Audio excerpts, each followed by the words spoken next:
Всем привет! Вы на канале Основы ремонта. Сегодня я вам покажу самое простейшее нанесение перламутрового песка, также от компании Novotech с эффектом карибского песка.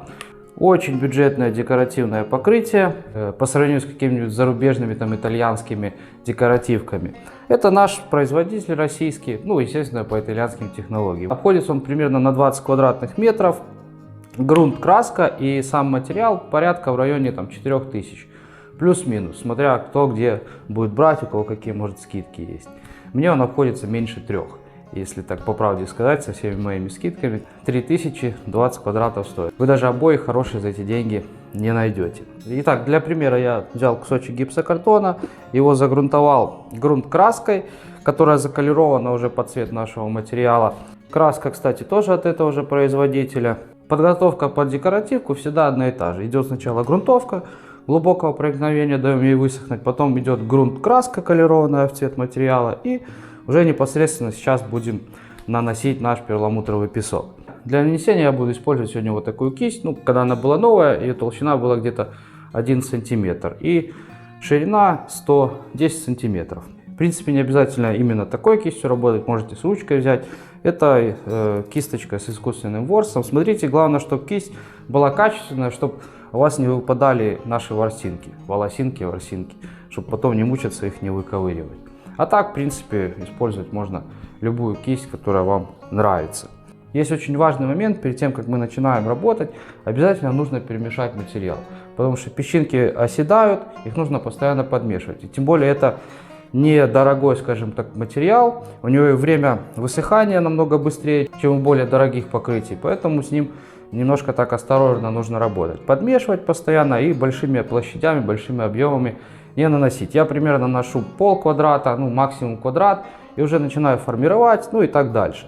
Почему я этот рисунок считаю самым простым? Да потому что его может сделать любой. Главное не бояться, не пытайтесь никогда повторить за кем-то, у вас все равно никогда не получится.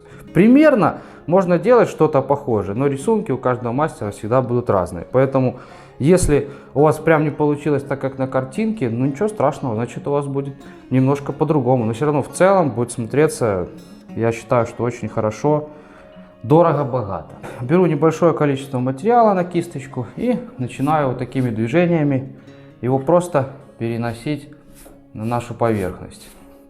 И постоянно я немножко подворачиваю кисть, пытаюсь материал завернуть.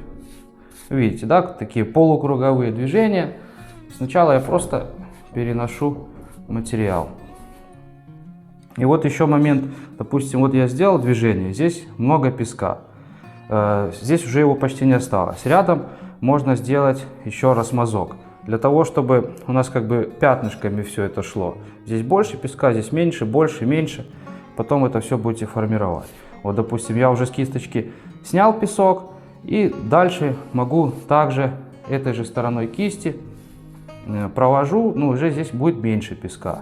В общем, понимайте рисунок, разговаривайте с ним, как говорится, и очень внимательно все делаем. Стараемся делать без пропусков, потому что потом все это будет пятнить. Если у вас где-то не прокрашенное место, потом будет белое пятно.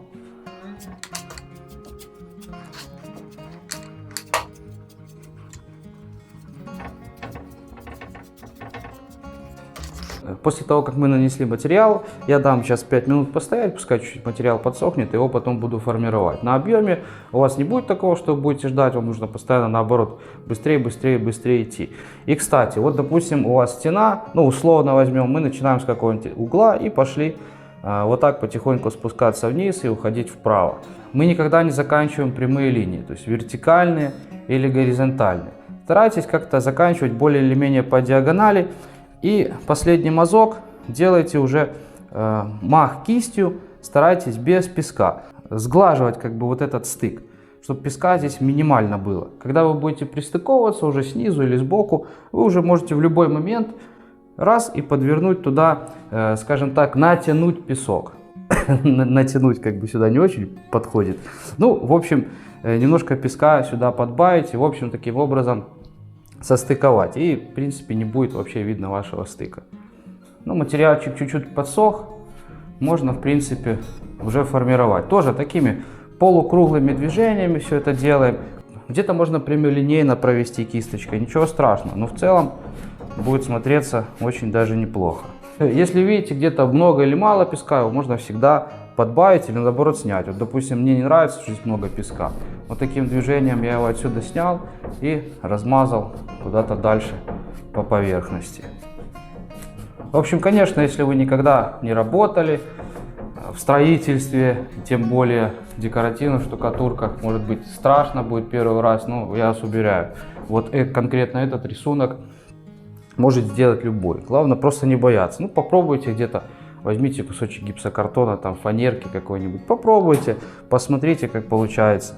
На объеме тоже ничего страшного. Сделайте стенку, будет все красиво смотреться. Я постараюсь снять под разными углами, чтобы вам было понятно, хоть приблизительно, как это смотрится. Хотя камера все равно не передаст всей красоты.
Как всегда, по традиции, за работу ставим палец вверх. Всем спасибо, всем пока, скоро увидимся.